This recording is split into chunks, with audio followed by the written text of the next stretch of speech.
Bonjour à vous tous et toutes. Merci de vous être déplacés dans ce haut lieu de culture.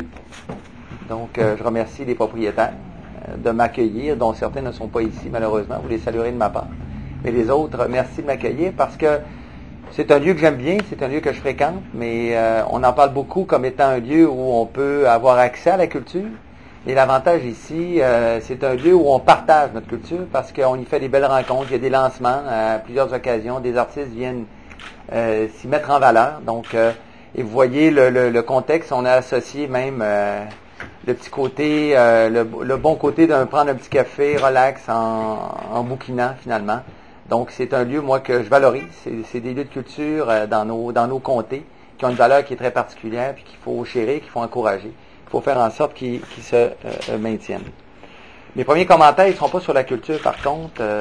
Ils vont être sur un communiqué du Parti libéral. Vous me permettrez d'en faire mention.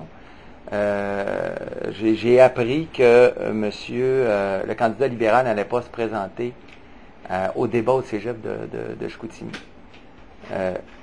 Je pense que c'est une position qui est plutôt gênante, d'autant plus qu'on va devant la Chambre de commerce.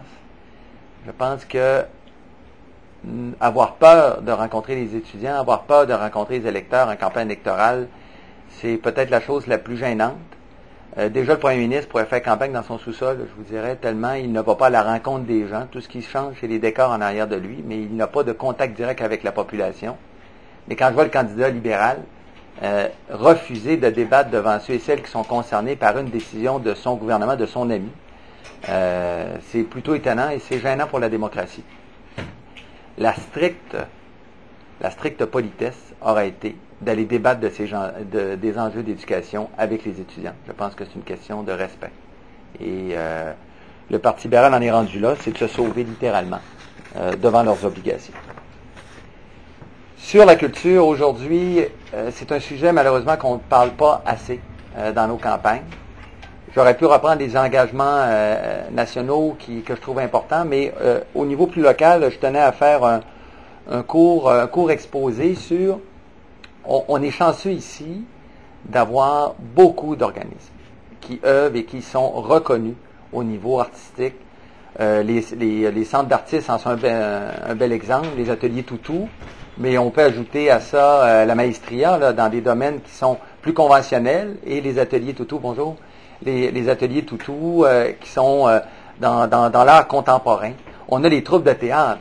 Ici, je ne pourrais même pas toutes les nommer, mais Théâtre du Sans Masque, Faucoff, nos amis de Faucoff, les Clowns Noirs, exceptionnels, ce qu'ils font dans la création, dans la diffusion, les Têtes Heureuses, donc les Amis de Chiffon. C'est des gens qu'on connaît, qu'on reconnaît, qui font des fois de la production, des fois qui font des représentations un peu partout dans la région, ici à Chicoutimi, mais partout au Québec et même parfois à l'extérieur. Le but aujourd'hui, c'est de dire que tous ces organismes méritent un soutien particulier. Et moi, j'ai pris un engagement avec eux, c'est toujours de les soutenir dans leur création, dans leur diffusion. Mais aller plus loin aussi. Je pense qu'à certains égards, les sociétés d'État doivent avoir une responsabilité accrue envers la promotion et le soutien de ces organismes. Oui, l'État doit faire, et le CALQ, plus particulièrement qui est l'organisme subventionnaire, doit être plus conscient de l'importance qu'ont ces regroupements d'artistes ici en région. Mais je pense que ce soutien n'est pas suffisant actuellement. Et ce n'est pas en pourcentage de la population qu'on doit donner des montants, mais bien par rapport à cet apport créatif. Et ici, il foisonne. Et moi, j'ai souvent l'impression que au niveau des organismes subventionnaires, par rapport à ce qu'on a comme créateurs, nous n'avons pas ce que nous devrions avoir. Donc, le premier engagement, c'est celui-là auprès des organismes subventionnaires. Le deuxième, c'est auprès des grandes sociétés d'État, que sont Hydro-Québec. Je sais, par exemple, qu'Hydro-Québec encourage, par exemple, la nouvelle production des Amis de Chiffon.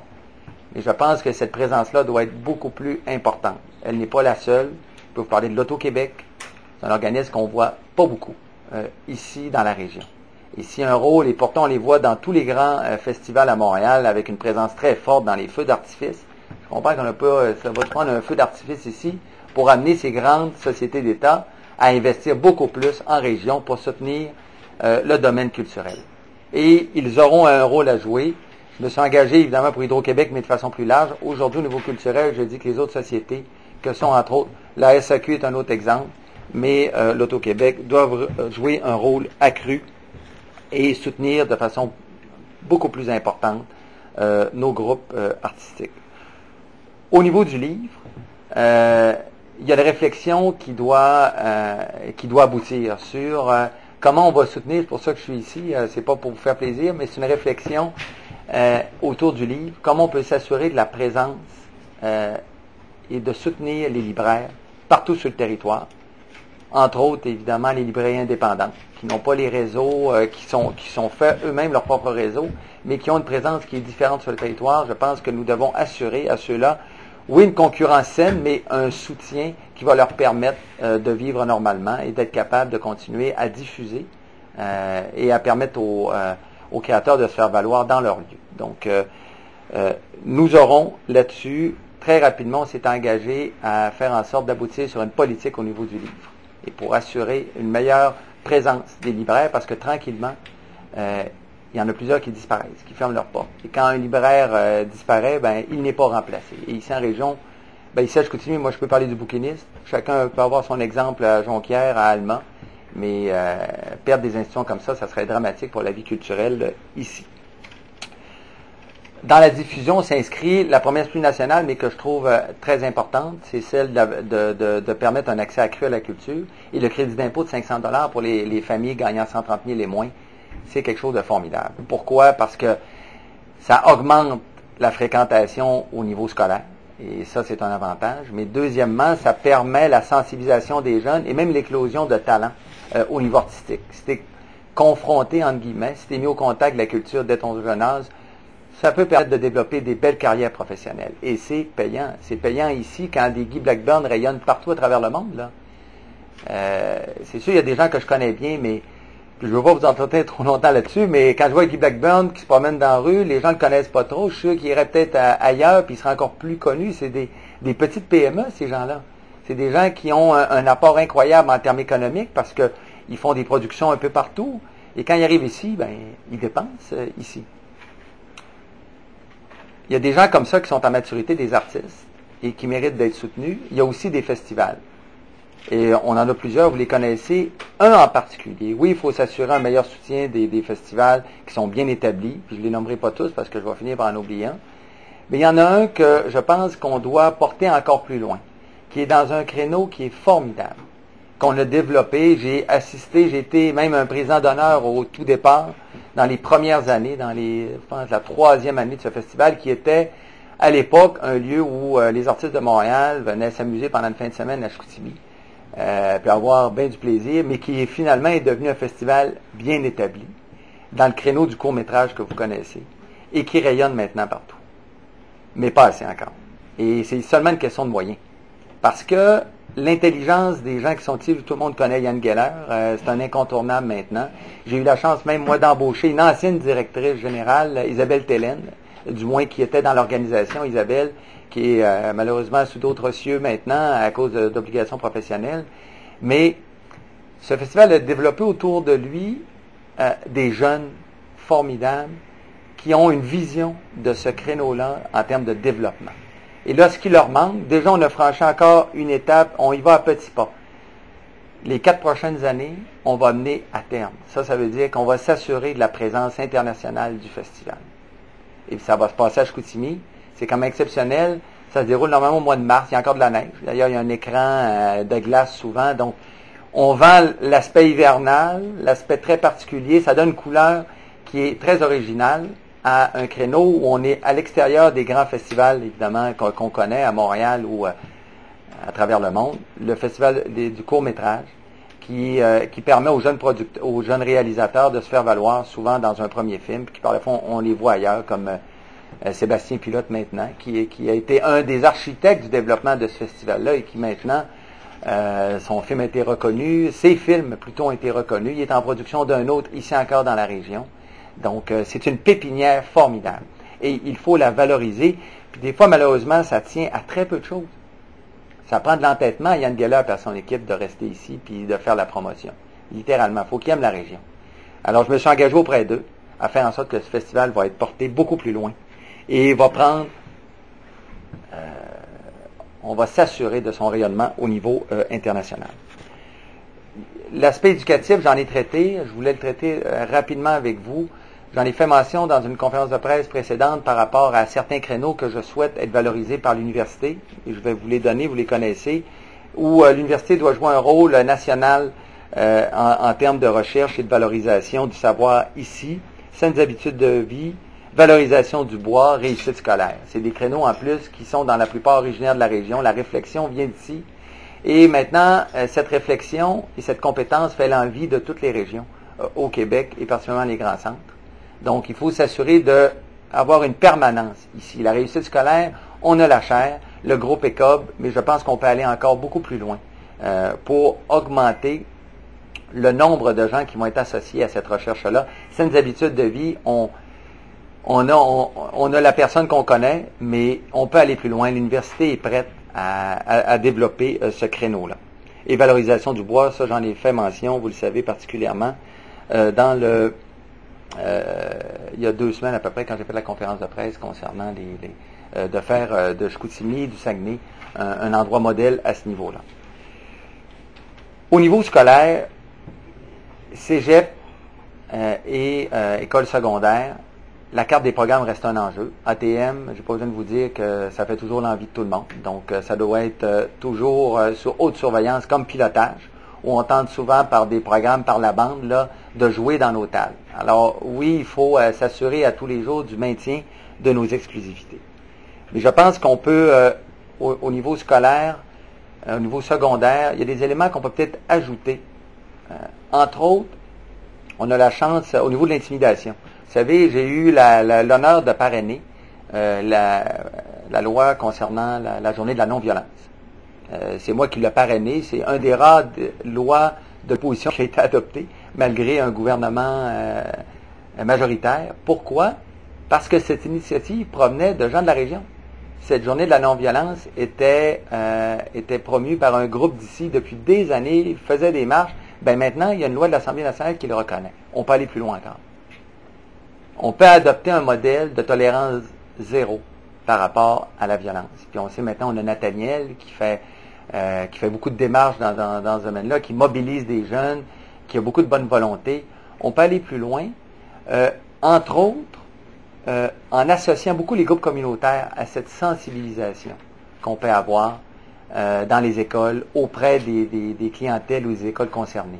On est en train de monter un projet type avec le service budgétaire d'ailleurs, où on va permettre aux services budgétaires, un organisme communautaire, de rentrer dans les écoles de la commission scolaire partout sur le territoire, à Chicoutimi, à Jonquière, dans le Bas-Saguenay, pour sensibiliser les jeunes au surendettement. Ben, on peut faire la même chose avec l'intimidation. Ça n'enlève pas le rôle des professeurs par rapport à cela, mais ça permet à des intervenants qui sont confrontés à des réalités qui sont particulières, qui ont une approche qui est différente, de se valoriser à travers ça, mais d'avoir une sensibilisation qui est différente, qui est pointue. Et ça, je m'engage j'en ai parlé auprès de la commission scolaire, à développer un modèle. Ça, on pourrait procéder par projet pilote au départ, pour voir comment on peut intégrer les groupes communautaires à cette sensibilisation. Ce matin, j'étais à l'école de pas l'école de Paris, j'aurais pu y aller aussi. J'étais à une de mes écoles que je fétiche, Antoine de Saint-Exupéry, plutôt que j'adore, une école fétiche plutôt, Antoine de Saint-Exupéry, qui est une école formidable, qui a fait l'objet, on le sait, à quelques occasions de possibilités de fermeture. Et j'ai eu la chance de travailler avec le comité de parents pendant des années.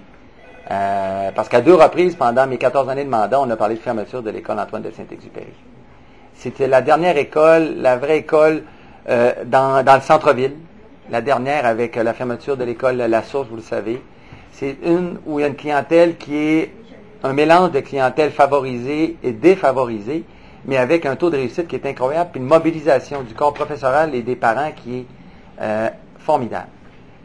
Aujourd'hui, on avait pris l'engagement, si on maintenait l'école, c'est la commission scolaire avec qui je discutais pour le maintien de l'école. Un des arguments était celui de développer un programme pédagogique particulier. Eh bien, un matin, il livrait la marchandise. C'était l'ouverture, vous le savez, le retour à l'école pour les jeunes. Et ils sont arrivés avec juste un programme axé sur de bouger, sur l'activité physique. Et on sait déjà qu'il y a l'anglais intensif à cette école, mais déjà, il arrive avec qui s'inscrit d'ailleurs dans les saines habitudes de vie, dans la réflexion de Pierre Lavoie. Et cette école-là, il faut voir le sentiment d'appartenance qui s'est développé autour de cette école-là. Donc, c'est un bel exemple qu'il faut encourager. Donc, moi, je m'engage. Les clientèles se maintiennent actuellement. Les scénarios, on a contré certains scénarios qui amenaient à une perte encore accrue des écoles de quartier. On va maintenir nos institutions telles qu'elles sont actuellement. Et c'est pour ça que je me suis battu autant pour la reconstruction de l'école de Rosemont. C'est des coins, on parle de Chicoutimi-Nord dans ce cas-là, mais c'est des coins où les jeunes populations, les jeunes familles sont plus nombreuses. Et il faut avoir confiance dans l'avenir et se dire que la fréquentation scolaire et l'augmentation du nombre de jeunes familles va faire en sorte qu'on va être capable de bien remplir nos écoles. Et moi, ce que je veux dire aux parents, c'est qu'on va s'assurer du maintien de chaque école de quartier. Ça, c'est mon engagement ici maintenant. Et en terminant, un petit mot sur l'environnement. Pas que c'est pas important, mais ça fait l'objet, vous le savez, de beaucoup d'engagements nationaux par rapport, je pourrais parler de Gentilly, le démantèlement de Gentilly, jusqu'au projet qu'on a par rapport à la Chape-Moucheronne au niveau régional, où on veut valoriser ces secteurs-là, et de faire en sorte, oui, de faire des parcs, des lieux protégés, mais en même temps de les valoriser en termes économiques, parce que ça peut avoir une valeur, mais de façon plus locale. Il y a une problématique au niveau du transport en commun. Si on parle du transport électrique. Ici, c'est pas qu'il est électrique ou à pétrole ou peu importe, là. C'est que au niveau de la fin de semaine, il y a un problème. On le sait. La CITS, d'ailleurs, en est bien consciente et elle souhaite y trouver des solutions. Il y a un problème de financement que je me suis engagé auprès de ces gens-là à regarder pour s'assurer qu'ils aient le soutien nécessaire pour être capables de donner un service qui va permettre aux clientèles qui font le choix de prendre l'autobus, le choix écologique de prendre l'autobus, dont je fais partie, vous le savez. Moins au niveau local, je prends le taxi, mais pour transiter à Québec, 90%, moi je prends l'autobus. Donc, je suis un converti là-dedans. Il faut donner les moyens pour accorder un meilleur service. Un meilleur service, c'est plus de clients. Donc, et c'est plus écologique. Autre chose, je prends l'engagement auprès des citoyens que je vais toujours me combattre contre la fluoridation de l'eau. Et le Parti québécois, même maintenant dans son programme, j'en suis bien clair, d'interdire maintenant cette fluoridation. Alors, on va changer de façon de voir, à faire des additifs dans l'eau pour des raisons de ce type-là. Je pense qu'elles ne sont plus de leur temps en 2012. Donc, ce combat-là, vous le savez, je l'ai mené. Je ne me suis pas improvisé là-dedans. J'ai fait le choix de combattre la fluoridation de l'eau. Je le maintiens et je vais m'assurer d'avoir une législation cohérente à ce niveau-là. Même chose pour, et là, c'est, dans certains cas, c'est embryonnaire, mais intéressant. Toute la réflexion qui se fait au niveau de mieux utiliser les résidus.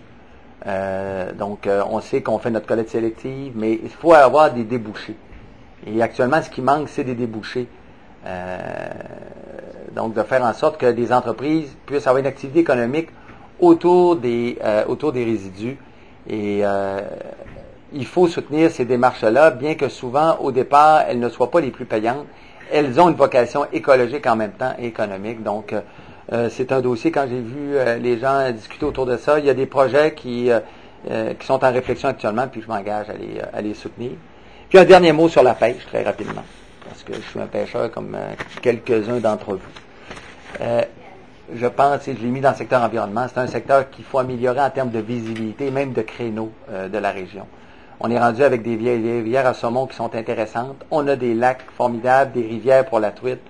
On peut faire plus par rapport à l'offre qu'on donne et nous permettre à nous aussi, pêcheurs résidents, parce qu'ici on a tous dans nos familles un pêcheur, là. Donc de s'assurer que les lieux qui sont disponibles pour la pêche aient les sommes nécessaires pour être plus accessibles, plus conviviales pour ceux et celles qui pratiquent cette formidable activité familiale qu'est la pêche. Alors voilà, messieurs, dames, merci d'avoir écouté.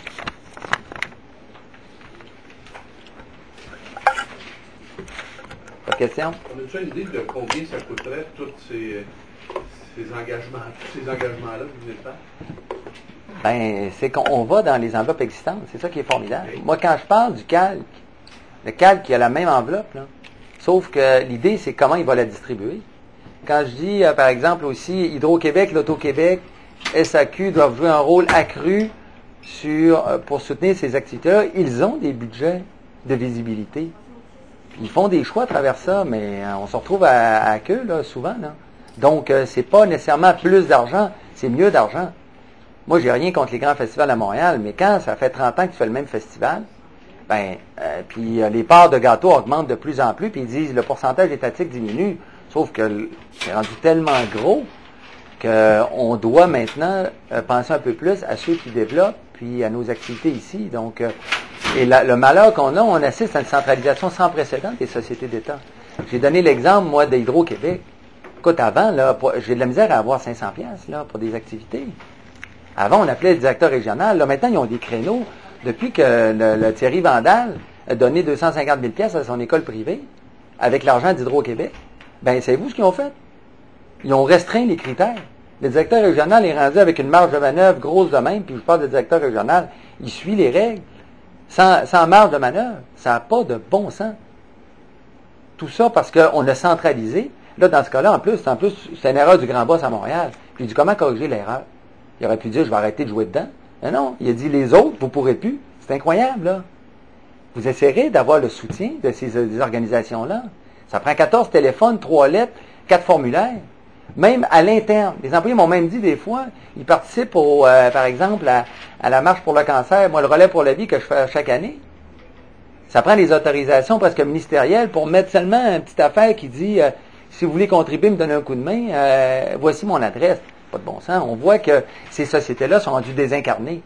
Fait que c'est le temps de mettre de l'ordre. Donc, de ramener, oui, des présidences, des vice-présidences en région, mais d'assurer une plus grande présence, une plus grande latitude aux décideurs ici en région. Je vous dirais l'attitude qui n'existe plus actuellement. Quand vous parlez de soutenir plus les organismes en culture, les décideurs en région, est-ce que c'est un engagement du candidat, oui. ou c'est un engagement également du... Il y en a, au niveau national, il y a des engagements qui sont très précis.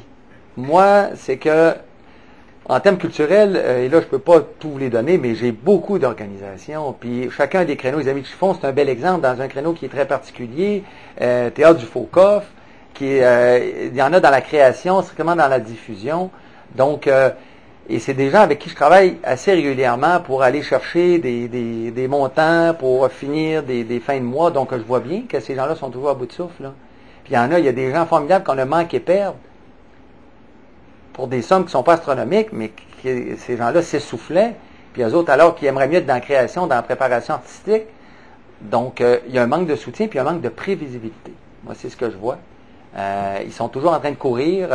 Là, cette année, on est, entre autres avec le CAC, on est dans le projet. Là. Donc, ça veut dire un montant, puis l'an prochain, il faut que tu reviennes. On dirait que ces gens-là sont toujours obligés de faire leurs preuves, alors que les autres ne sont pas obligés.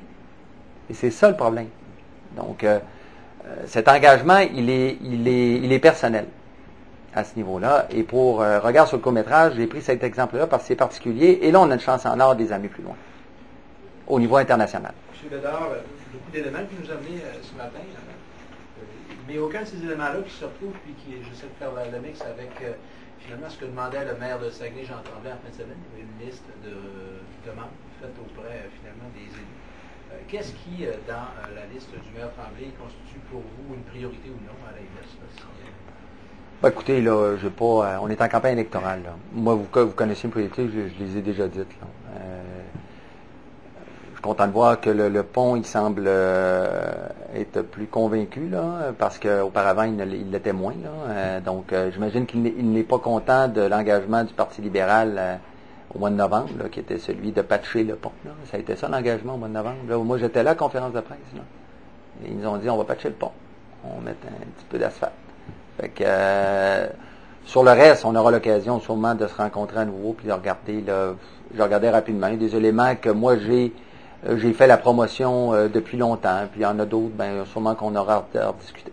Êtes-vous étonné qu'on n'ait pas vu l'histoire du lien ferroviaire, que finalement, l'argent n'a pas versé, si j'ai bien compris, là, moi je n'ai pas parlé personnellement au maire, j'y vais par... OK. Non, j'avouerais, j'ai pas... il est sorti de façon médiatique là-dessus, avec la page de publicité. On est en campagne électorale, il reste une semaine. Là. On est plutôt... Non, je n'ai pas eu de demande de rencontre. Je me jure qu'on va en avoir après. Là. Mais je pense qu'il connaît bien mes priorités. Moi, vous connaissez le parc de la Colline. Ça, depuis que j'en parle, au moins, on avance. Mais moi, c'est une priorité aussi. Donc, on aura à discuter de comment on voit le développement. Puis l'important, c'est qu'on travaille bien ensemble. Moi, je pense que c'est ça qui est souhaitable. Hein. M. Tremblay, je me dis dans le passé qu'il souhaitait, lui, évidemment, qu'il invitait les gens à voter du bon bord, précisément, pour s'assurer d'avoir un député qui soit du côté du pouvoir. Avez-vous l'impression que ça joue en votre faveur cette fois-ci? Invitez-vous justement à inviter les gens à voter pour le Parti québécois? Moi, j'invite qui est traditionnellement libéral, on va dire. Moi, j'invite les Québécois et les gens de la région à voter selon leurs convictions. Puis à choisir l'équipe qui pense être capable le mieux de relever le défi qui se présente au Québec. On n'est pas 2 ou 3 personnes, on n'est pas à Sainte-Trinité, nous autres, là. Les Saintes, je suis pas sûr, mais la Trinité que je vois de l'autre côté, là. Donc, au Parti québécois, là, on peut, Pierre Duchesne, Bernard Drainville, évidemment, que vous connaissez bien, je vous l'ai dit à vous, mais je suis sûr que vos collègues les connaissent aussi, mais Véronique Yvon, on a une équipe expérimentée, Agnès Maltais, Sylvain Godreau, on a une équipe formidable, Jean-François Lisée. Écoutez, on peut faire 2 conseils des ministres avec cette équipe-là. Donc, moi, ce que je souhaite, surtout, on ne vote jamais du bon bord. Le seul bord que je connais, moi, c'est ses convictions, puis faire le bon choix. Alors, c'est ce que je recommande aux gens encore. Il y a une chose, par contre, je suis intraitable, c'est aller voter. Ça, si les gens ne vont pas voter, là, ça va pas bien. C'est la pire des choses qu'on peut faire face au cynisme ambiant actuellement, c'est aller voter. Et moi, ce que je m'attends, c'est que si on est capable, dans la région, peu importe les pronostics qui vont être donnés, d'être capable de se mobiliser et aller voter, atteindre des pourcentages beaucoup plus importants, des 61%, c'est gênant, là, je pense que c'était 59 à l'échelle nationale. C'est une démocratie malade qui fait ça, là. Il faut s'assurer que, moi, ce que je souhaiterais, c'est près de 70% des gens à y voter. Ça, moi, ça sera un signe de santé en termes démocratiques. C'est pour ça que j'invite tout le monde à aller voter. J'aimerais vous entendre ce matin. Même le candidat libéral. Ce matin, on entendait les syndicats d'aluminium, M. Marc Maltais demandait aux élus de prendre position sur la question des ententes secrètes avec Rio Tinto Alcan. C'est quoi votre position là-dessus? Pensez-vous qu'il faudrait s'assurer que l'électricité ne puisse plus être achetée en cas d'accord? Écoutez, il y a cet aspect-là qui a été mentionné, effectivement, qui est étonnant. Mais de façon plus large, oui, qu'on puisse, qu'il y ait une clause qui est spécifique par rapport à des cas de lockout, c'est plutôt étonnant. C'est des choses qu'on a appris. Même le premier ministre n'était pas au courant, c'est ce que j'ai bien compris, parce qu'il vous avait confirmé que ces clauses-là n'existaient pas, alors qu'elles existaient. Mais je pense que la leçon de tout ça, c'est plus de transparence, c'est clair. Oui, Pardon? Est-ce que ça peut être changé? Est-ce qu'on peut changer cette entente? Regardez, le Québec, on n'est pas une république de bananes. On ne peut pas déchirer nos signatures, là, sinon ça ne serait pas responsable. Ce qu'on peut faire, moi, le Alcan, ma première priorité par rapport à Alcan, il y a des phases additionnelles qui doivent s'en venir, entre autres à Jonquière. C'est des milliards d'investissements, là. Alors moi, je vais m'assurer que Alcan, dans Rio Tinto, dans la situation qu'ils vivent actuellement, je comprends qu'ils ont le prix de l'aluminium qui est peut-être moins intéressant, mais il reste qu'il y a eu des engagements parce qu'il y a eu des avantages importants qui ont été concédés. Sur le gouvernement, là, il est supposé avoir signé une bonne entente jusqu'en 2048 ou 2052. Là. J'imagine qu'il y a des clauses qui vont nous assurer qu'on va être capable d'avoir nos investissements à Jonquière et à Alma. Parce que là, va se terminer bientôt le projet pilote sur le AP60. Et moi, je ne veux pas que le chantier ferme après ça. Là. Moi, ce que je m'attends, c'est qu'on continue vers la mise en production et que ça se fasse selon ce qui était prévu. Alors, la compagnie va avoir sûrement peut-être des demandes. Là, je vais sûrement avoir accès à cette entente-là. Quelles sont les obligations? Qu'est-ce que le gouvernement a mis dans le contrat pour s'assurer que cette compagnie-là investisse ici? Puis moi, je vais me faire le gardien de ça. Si on mal négocié, ben là, on va s'asseoir avec eux, puis on va tenter de bonifier ça, mais ça doit se faire je peux pas le déchirer, l'entente. Je peux l'améliorer, parce qu'ils sont sûrement en demande sur d'autres choses. Alors, je vais m'assurer que la région...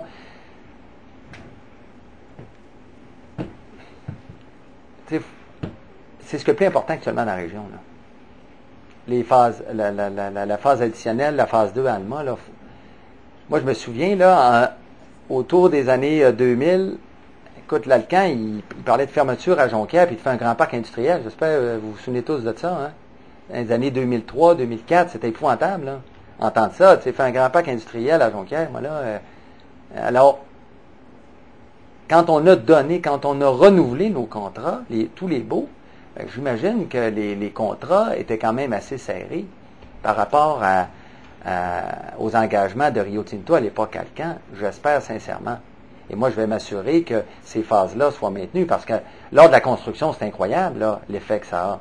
Mais évidemment, après ça, quand c'est en opération, toutes les entreprises qui gravitent autour, le nombre d'employés. Donc, moi, ça va être ça ma priorité à court terme.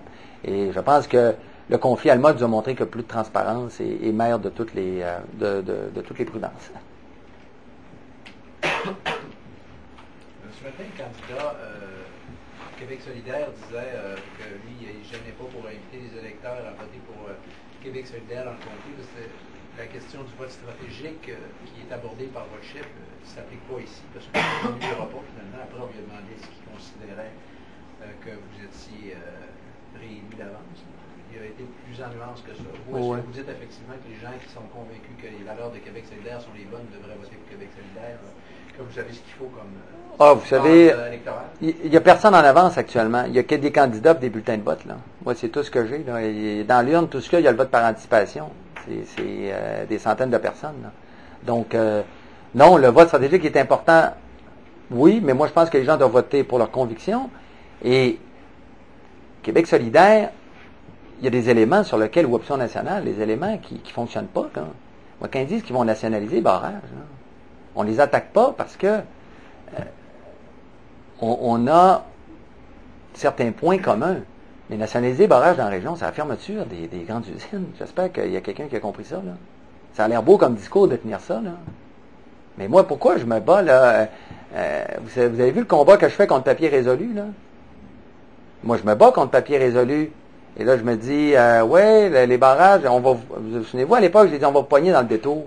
Parce que oui, il y a le bail qui terminait, Jim Gray, mais il y en a d'autres qui s'en viennent. Mais moi, cette production-là, je ne veux pas l'envoyer à Hydro-Québec, pas parce que j'aime pas Hydro-Québec. Moi, ce que je veux, c'est la garder ici. Puis si Papier Résolu n'a rien de bon à offrir, ben, on va l'offrir à un industriel qui est prêt à développer l'emploi ici.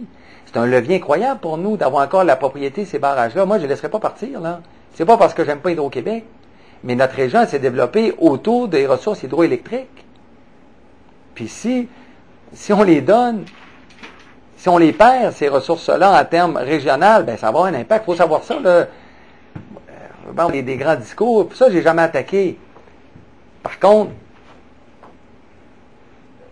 quand Pierre Desty dit vote stratégique, les gens ici, ils votent par conviction. Là. Le Parti québécois, c'est un parti qui a livré à marchandises pour les gens de la région. C'est le parti de la vallée de l'Union, de la création d'emplois.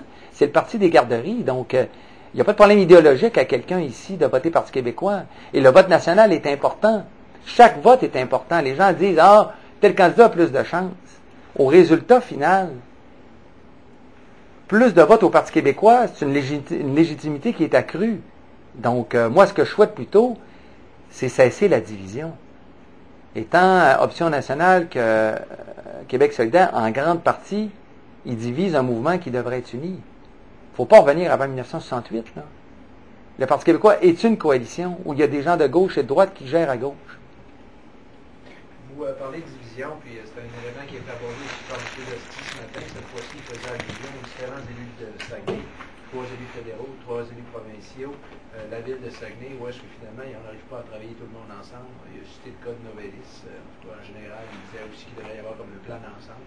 Vous-même, vous dites que vous n'avez pas rencontré le maire Jean Tremblay. Est-ce qu'effectivement, c'est pas difficile là, pour une ville comme Saguenay qui est en plein déclin démographique de ne pas arriver à ce que les élus travaillent ensemble plus que ça? Qu'est-ce que vous me dites de ce côté-là? Je pense que vous avez raison. Il faut travailler ensemble. Je vous donne un des dossiers sur lesquels j'ai démontré ma capacité de cohésion, là. Puis c'était pas le dossier le plus évident, là. C'est le dossier de la prison. Moi, j'ai vu le maire me crier après, là, alors qu'on ne l'a pas vu dans le dossier. J'aurais pu m'attaquer le maire de Robertval puis dire c'est la faute des libéraux. J'ai dit, je vais trouver un projet qui va réunir tout le monde. J'ai monté le projet, je suis allé voir tous les intervenants, puis après ça, qu'est-ce que j'ai fait? J'ai même pas convoqué après, je suis allé voir le maire de Robertval, puis mon collègue Denis Trottier. Il a dit, voici, moi, la fermeture de Chicoutimi, c'était une décision qui n'avait pas un maudit bon sens. Route du Parc, j'ai fait la même chose. Je ne sais pas si vous vous souvenez, là. Moi, je m'en souviens parce que j'étais là, là. Il n'y avait pas de résolution du CRCD à l'époque pour la route du Parc, là. Les maires du lac Saint-Jean voyaient ça un peu comme une menace. Et j'avais dit avec eux, on avait réglé sur des investissements sur la 169 et que la 175 allait être à 4 voies divisées, mais là, j'ai eu leur appui. Fait qu'il y a moyen de s'entendre, même si au départ, mais c'est pas en accent sur les divisions, c'est en trouvant, moi j'essaie de trouver, il y a des fois... Vous faites quel diagnostic à l'échelle de la ville de Saguenay, dont le... Ben chacun, je vous dirais, moi je n'ai pas à commenter ça c'est plus votre domaine, vous avez toutes des salles de nouvelles, des commentateurs, et des analystes, et surtout des éditorialistes dans certains cas. C'est à vous de tirer vos conclusions là-dessus. Moi je fais seulement les constats, il y a des façons de travailler qui sont différentes, moi j'ai la mienne, puis c'est sûr que c'est pas la même. Alors moi à partir de là, j'ai pas à dire que... j'ai pas à la qualifier, moi. Moi, j'essaie de travailler en collaboration avec les gens. Je pense que c'est ma marque de commerce.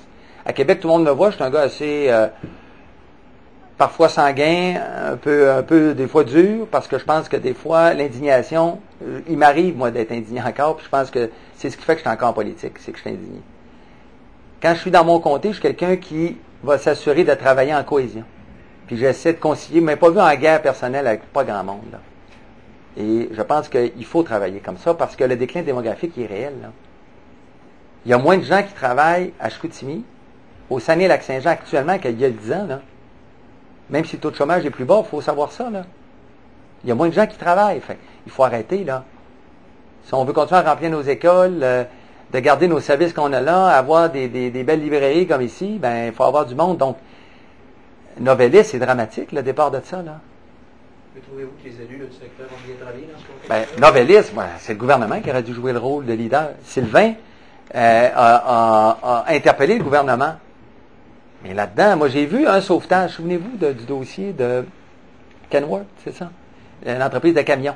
Fermée, littéralement. Puis là, c'est pas des petits investisseurs. Il était, je ne me souviens plus dans quel État aux États-Unis. Je pense que c'était au Tennessee ou...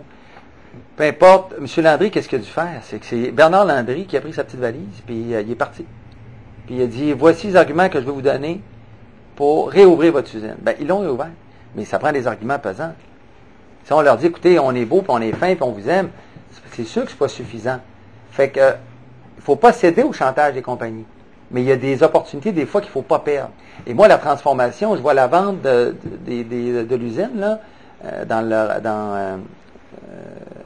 au niveau de la colline, là, chemin de la colline, moi, l'usine La Pointe, bon, il y a des choix qui sont faits actuellement qui m'inquiètent. Et là, moi, Novelis, quand ça a été vendu, tout le monde dit, c'est une grande compagnie, sauf que là, tu es loin des choix de la compagnie, là. Tu essaies de parler au président. Il ne retourne même pas tes appels d'un politicien comme de n'importe qui, là. Alors, mais encore là, il faut comme avoir une vision très claire de ce qu'on veut protéger, des créneaux qu'on veut développer. C'est ça qu'on est arrivé avec la politique des créneaux. Ça, c'est une réflexion qui vient de la région. Puis Mme Marois est arrivée par après, avec toute l'idée de l'investissement, le 10 milliards de la caisse de dépôt. Mais l'idée des joyaux, elle vient de la région, là. De dire, avec le départ de Novelis, Sylvain Gaudreau a dit, il faut maintenant avoir une réflexion sur qu'est-ce qu'on protège, qu'est-ce qu'on ne doit pas céder. Et Novelis, c'est un bel exemple où on aurait dû prévenir que guérir. Puis quand ça a fermé, c'est le ministre du Développement économique qui aurait dû aller de l'avant, moi je pense. Et les gens ont voulu bien faire ici. Le résultat, par contre, c'est qu'on n'a pas d'ouverture. On a une fermeture totale. Et là, les opportunités sont de moins en moins évidentes là, dans le contexte actuel. Mais moi, je ne suis pas là pour critiquer le travail des autres. Là. Je fais seulement constater les résultats. Je ne ferai pas ce qu'on m'a déjà fait, je vous le dis tout de suite. Là. C'est bon? Oui.